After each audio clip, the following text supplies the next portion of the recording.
One name. One file. And 1,000 truths one man would stop at nothing to bury. Summer, 2025.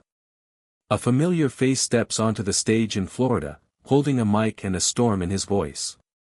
The crowd roars, flags wave, MAGA hats rise.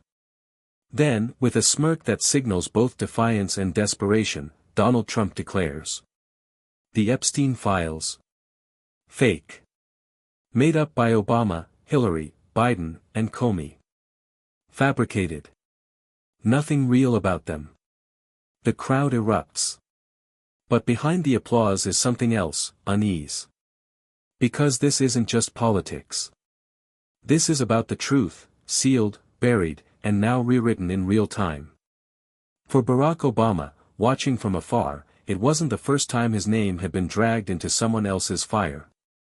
But this time, it wasn't about power. It was about memory, justice, and protecting the public trust from the corrosion of conspiracy. The Epstein files had always been a pressure point, haunting the halls of influence, implicating the unthinkable, and locked away behind red tape. But they weren't forgotten. And Trump knew that. In fact, during his own presidency, he had the power to declassify those documents. He had the access. He had the authority. But he didn't. And now, with the walls closing in, Trump's strategy was clear: shift the blame. Make the story so loud, so absurd, that no one could hear the silence of his own inaction. Why didn't he release the files when he had the chance? Why claim they were fake, after holding them in his hands? Obama said nothing publicly. No tweet. No press conference. Just silence. But those close to him noticed something: a sudden visit to a federal archive center in Maryland. A quiet phone call to a former DOJ official. A scheduled lecture at Columbia University titled Truth, Power, and Memory in the 21st Century. When a reporter finally asked Obama's senior legal advisor, why won't the former president address Trump's accusations, the response was calm, measured, and devastating. Because the truth doesn't argue with noise. It just waits. 3 days later, a verified document surfaced, confirming that during Trump's term, the National Archives had requested a declassification review of the Epstein files, and were denied. The signature on the denial? Donald J. Trump. That's where this story begins, not in a courtroom, not on a campaign trail, but in the silence of a leader who chose not to scream. Because sometimes leadership isn't a battle cry. It's knowing when not to answer the chaos. It's letting the truth stand on its own. And now, in a nation wrestling with trust, the question isn't who shouted the loudest, but who stood for the truth when it mattered most. The storm had barely settled when whispers began to outpace the headlines. News anchors scrambled to decode Trump's claims: fabricated files, deep state lies, Obama's cover-up. The talking points multiplied by the hour, each more chaotic than the last. But underneath the political spectacle, a quieter movement stirred, one made not with microphones, but with archived folders, private calls, and a name no one could erase from the record: Barack Obama. He didn't flinch. Not on camera, not behind closed doors. His team, long trained in absorbing political noise, stayed focused. There was no need to chase microphones or trade insults. Obama had seen what happened when truth was thrown into the spin cycle. Instead, he focused on something Trump could never fully command: process, principle, and documentation. In the Department of Justice's dusty vaults, a clerk was quietly pulled onto a task she'd been warned would come. A 2019 memo, one that had been quietly denied further review, was suddenly relevant again. The memo showed a direct appeal from the National Archives to then-President Trump to unseal portions of the Epstein investigation. At the time, it had been brushed off, rerouted, and finally buried. A red stamp on the top right corner bore one name: declined, POTUS DJT. That detail, that one signature, made everything different. It wasn't just that Trump refused to release the documents, he denied them even the light of a second opinion. And now, years later, he claimed the very documents he'd suppressed were lies crafted by his enemies.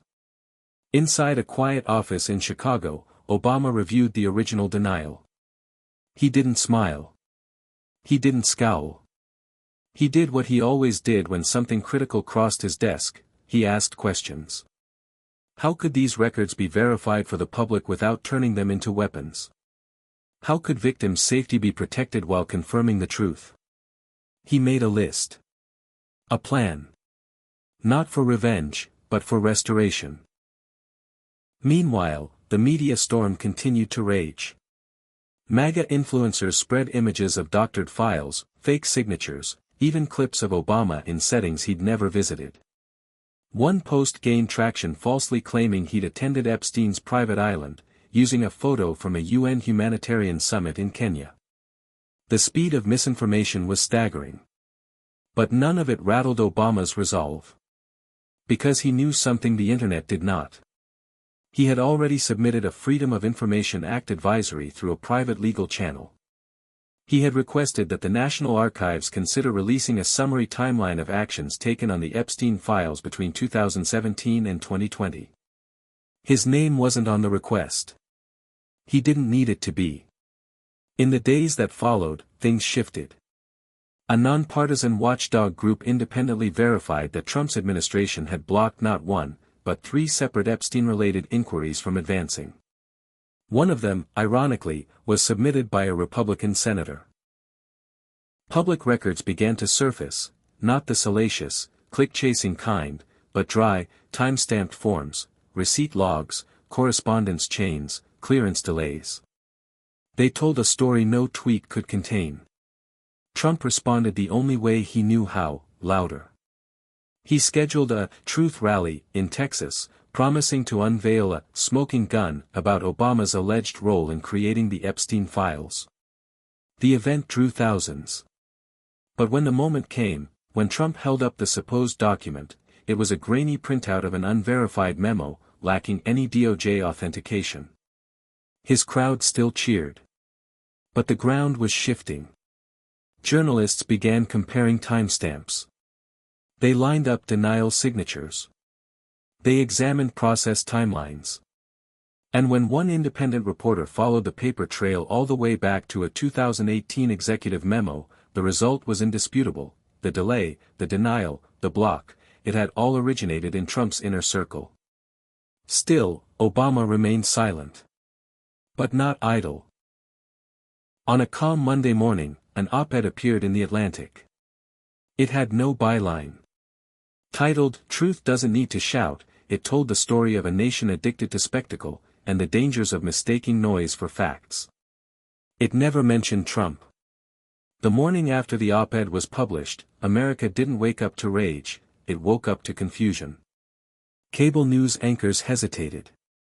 Usually, by 6 a.m., the narrative was fixed. But that Tuesday, something was different. For the first time in months, the most viral story wasn't about Trump's accusations or his rallies. It was about the paper trail, the actual, boring, bureaucratic receipts that no one thought anyone would ever read. And that's exactly how Obama wanted it. While Trump barked on stages, Obama had always operated through quiet channels: briefing memos, interagency protocols, deliberate silences that said more than 1,000 interviews. He understood something most politicians ignored: that history isn't written in caps lock, but in footnotes. That's why, even as Trump took to Truth Social to accuse Obama of engineering a lie bigger than Watergate, Obama said nothing. He didn't need to. Because in a building near Pennsylvania Avenue, a quiet operation had already begun. A bipartisan team of archivists and legal scholars had been granted temporary review access by the National Archives, not to the Epstein details themselves, but to the communication logs surrounding their suppression. It was a surgical strategy. No salacious headlines, no trauma to the victims. Just the facts of who stalled what, and when. By noon, the Washington Post released the first report: Trump admin delayed Epstein investigations, archive logs reveal. No exclamation points. No adjectives. Just dates, names, and denials. Trump's response was immediate. Obama planted this. He always plays the long game with fake lawyers, he ranted from the stage in Georgia. His supporters cheered, but even some reporters began stepping back. Because if the claim was, Obama forged this, the burden of proof was now on Trump. And the paper trail was against him. Obama, meanwhile, was in Baltimore. He wasn't meeting donors or holding court with the press.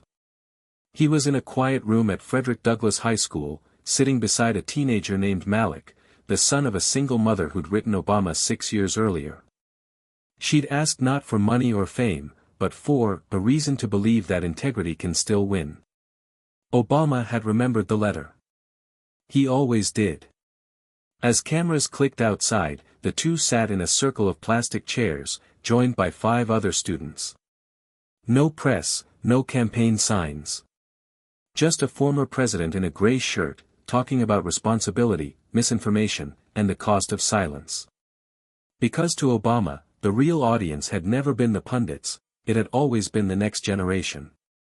Back in D.C., something rare was happening. Republican senators, quiet ones, the kind who avoided headlines, began making calls. They didn't defend Trump. They didn't mention Epstein. But they asked questions. Who had denied the archive requests? Were there internal memos? Could the Senate Ethics Committee review them? It was subtle. Almost invisible. But it was the crack in the dam. That night, Fox News aired a segment called The Archive Timeline, hosted not by the usual provocateurs, but by a legal analyst with 2 decades in constitutional law. She didn't praise Obama. She didn't attack Trump. She just walked viewers through the logs. Date. Name. Action. Red stamp. Repeat. By Friday, public sentiment was shifting. Not toward outrage, but toward something rarer, curiosity. People were asking why Trump had blocked the requests, not whether the documents were real. The spectacle was crumbling under the weight of sequence. Obama, again, said nothing. But on that same day, a letter appeared on official White House stationery. It wasn't signed by Biden. It was signed by Obama, a letter addressed to the National Historical Records Board. In it, he made a personal appeal. To safeguard the full timeline of administrative decisions from 2016 to 2020, not for vengeance, but for national memory. The final paragraph read: "This is not about one man. This is about what happens when leaders gamble with the truth, and expect the nation to forget. They say a microphone doesn't lie. But in Washington, even the truth needs rehearsal." By the time the press team finalized the podium layout, the air around the National Constitution Center had grown electric. It wasn't just the reporters, it was the veterans standing along the fence, the college students on the lawn, the janitors on break with one earbud dangling. They'd all heard the rumors. Obama would speak publicly for the first time in years, and not just as a former president, but as a final voice in a country being torn by noise. Inside, Obama stood before the mirror. He wasn't wearing the iconic navy suit this time. Instead, a gray, slightly rumpled blazer. No flag pin. No teleprompter. Just him and a folded page in his inner pocket. Outside, Donald Trump had already responded to the build-up. What is he gonna do? Give another pretty speech and hope people forget his spying on my campaign, he yelled at a town hall in Arizona. The crowd laughed. But beneath the laughter, there was fear, not of Obama himself, but of what might finally be laid bare. At 11:03 a.m., the doors opened. No intro music. No booming announcement. Just the shuffle of shoes, the creak of chairs, the faint hum of camera shutters loading. And then Obama walked in. He didn't wave. He didn't smile. He adjusted the mic and looked out, not at the cameras, but at the crowd behind them, the ones who came not for theater, but for clarity. Then he began. "I never thought I'd have to give this speech." A pause. But I also never thought I'd watch truth become a performance, and lies become a policy platform. There was no thunderous applause. Just silence, thick and full, like the air before a summer storm. Obama didn't name Trump. Not once. But his words carved around him like rivers shaping stone. He spoke of institutions, of their quiet endurance and brutal fragility. He reminded the country that power is only as noble as its intent, and that when leaders use chaos as a strategy, they leave behind not just confusion, but corrosion. He didn't shout. But when he read aloud a quote from Madison, "The advancement and diffusion of knowledge is the only guardian of true liberty," his voice didn't need volume. It had gravity. That was the moment it shifted. Because millions weren't just watching, they were listening. And somewhere in a living room in Michigan, a retired cop turned off his conservative talk radio station. In Atlanta, a 22-year-old Twitch streamer paused her feed. In Tulsa, a high school civics teacher turned up the volume. Obama's words weren't viral. They were foundational. He then spoke of the archives, the records that mattered more than the headlines. He described how democracy wasn't a fight between two men, but between memory and manipulation. And in that moment, he did something few had expected. He confessed. "There were moments I should have spoken louder. Times I let silence do the work of responsibility. That was a mistake. One I own." You could feel the air leave the room. Not because it was weakness, but because it was rare. An American leader taking responsibility not for scandal, but for silence. And then, with a breath, he pivoted. "But if silence was my sin, then let this be the beginning of my atonement." He reached into his pocket and pulled out the folded page, not prepared notes, but a list. Names. Dates. Instances where transparency had been denied, where warnings had been whispered but not heard. Not classified information, just truth that had been ignored. The names weren't just Republicans. They weren't just Democrats. They were all of them. The final two names, though, were unmistakable: Trump and Epstein. He didn't make accusations. He didn't need to. He just read the dates of the blocked inquiries, the missed memos, the shifted budget lines. Then, he looked up and said, "I'm not here to rewrite history. I'm here to unmute it." For 15 seconds, no one moved. Then, slowly, people stood. Not in ovation, but in understanding. The mic had done its job. The press would spend the next 2 days picking apart the speech. MAGA voices would shout about betrayal. Conspiracy boards would light up with claims of manipulation. But something deeper had changed. Because the narrative had been reset.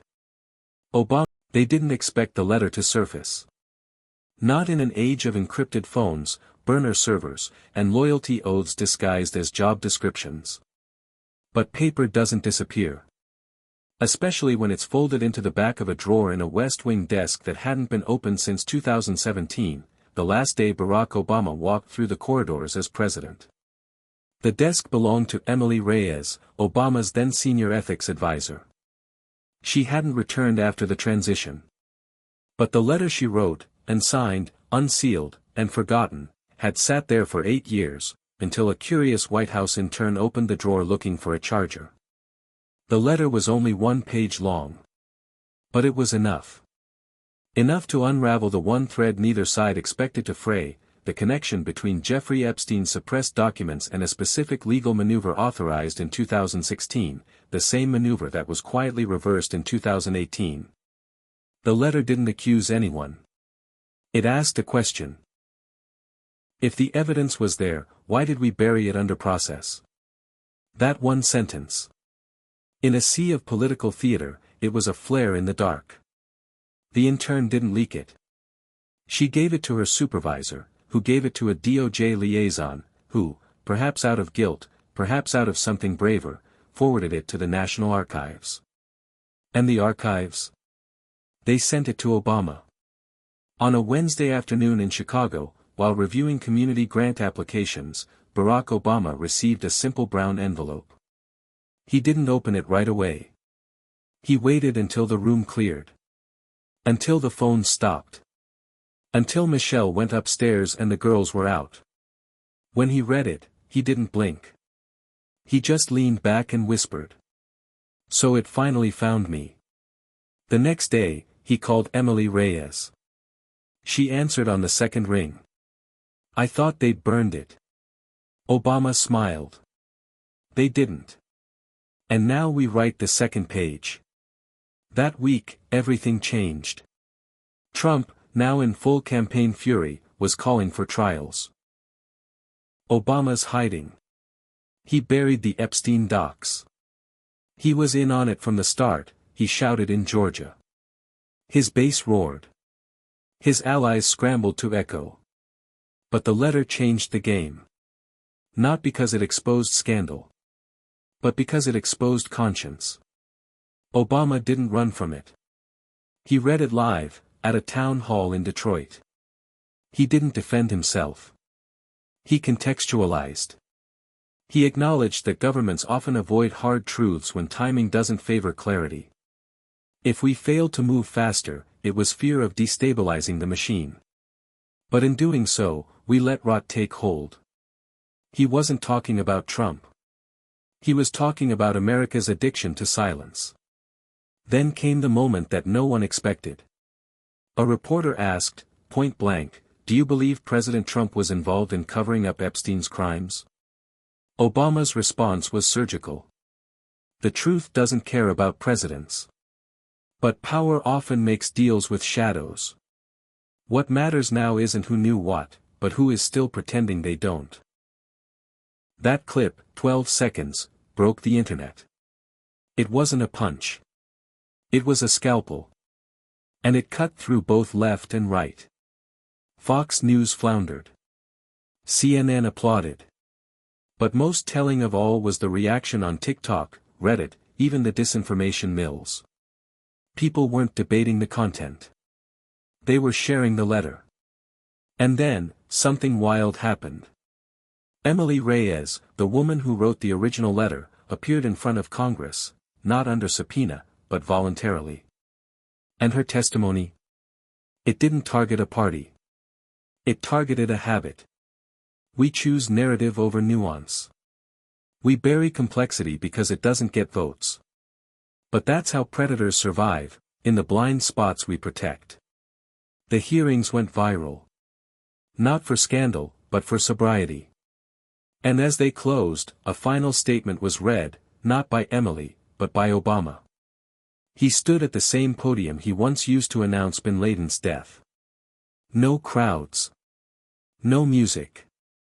Just this. The fight for truth isn't about who's louder. It's about who's willing to stand still when silence is comfortable, and speak anyway. Then, without ceremony, he placed the original letter, the one they tried to bury, into the Library of Congress. Right next to the Constitution. And in that act, something profound happened. For the first time in years, the nation stopped screaming. Not because everything was solved. But because someone, somewhere, finally listened. And then chose to speak. Not to win. But to warn. If you enjoyed this video, don't forget to like, share, and subscribe for more stories that move the world. Thanks for watching.